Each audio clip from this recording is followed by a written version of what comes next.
Hey dear people, so my spirit guide is and me. Hello. We basically want to address something with the katana. Meaning, what is it with the people who do the roundabouts? Like seriously. I mean, sword fighting is difficult. It certainly is.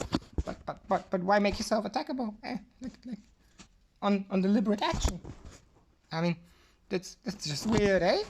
No, it's not. Okay. I mean, the roundabout between the fingertips or even the palm of your hand is really not a good idea. In my mind, I'm not the most practiced one in this lifetime. Yet I have to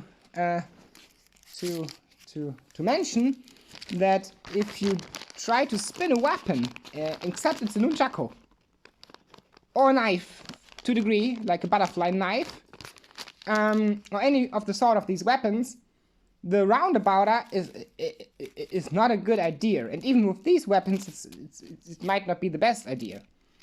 You would lose the weapon, most definitely. You could use it, but most definitely lose the weapon. The roundabout is never a good idea in my mind. I mean, as I said, I just trained some martial arts in my childhood, and then I practiced in my mind, and when I was on acid and when I had free time. Basically, what the roundabout is doing is you just need to punch a sword through the move.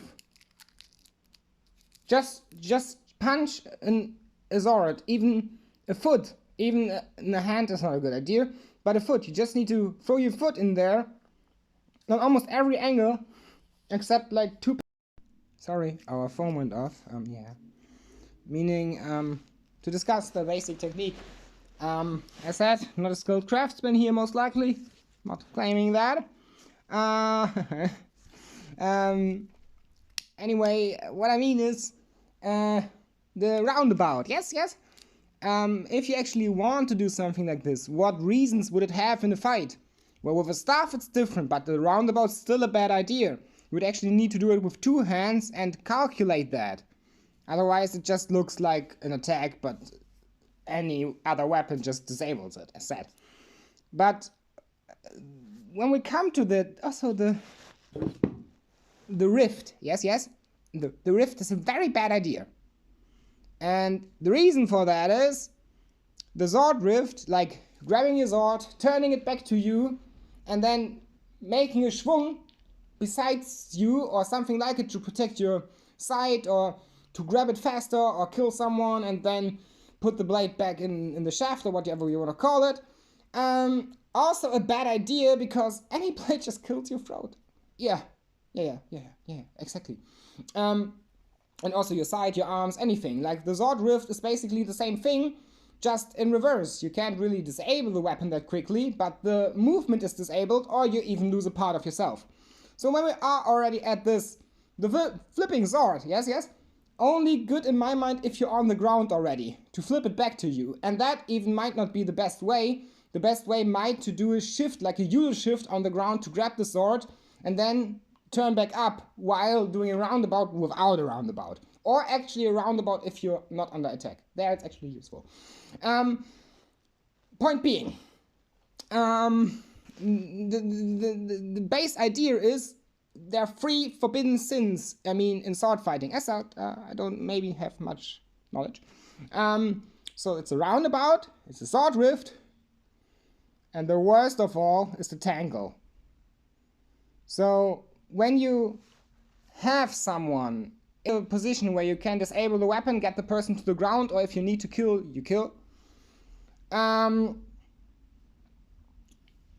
you basically have a big problem if you tangle the weapon out. Like if you try to get more movement. This goes for everything, like protecting your side with a non-movement or something like it. The tangle, always a bad idea. It's a core sin, and I mean, I believe. Not much knowledge here. There are more core sins, but to these 3 I want to elaborate today because I saw all of these 3 sins in a video. Very interesting. In one video, I saw it all. Like a dojo master apparently, and that was everything he was doing. And me, as someone who didn't have any experience yet, too much, except for my free time, and back then, in some martial arts which were not with swords, but then in my free time again, swords. As said, these 3 sins will get you killed. Most likely. I mean, as said, maybe not. You can try that out if it works, but most likely don't do it in a fight. So, back to topic. What do you do with a staff? You can do the roundabout with 2 hands, but it's actually quite difficult. Because if you do it wrong, you attack yourself. That's why staff spinning is not the best way to spin to attack with a staff. It's actually, I think, the monk style. That's one of the best. Or repetition, meaning you go back and forth, step back and forth, back and forth. Boy. So the point is, the other idea, how do you do that with a katana, or would do that? Well, with a katana it certainly has no use in protection. It only has use for getting a stronger attack.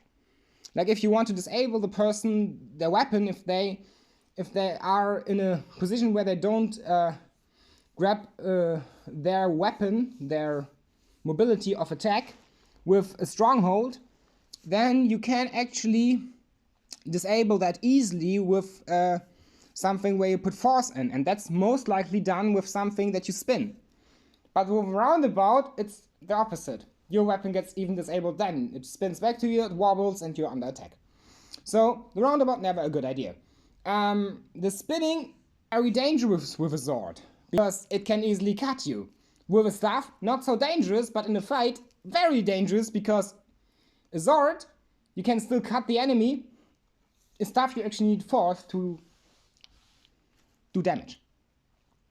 So basically sword spinning, all of these 3 sins in my mind are core sins of fighting with weapons. So what is the last core sin? If you are ever on the ground, don't hold your blade up. Don't say, oh yeah, if you attack further I will jump at you, or do a push-up. Huh?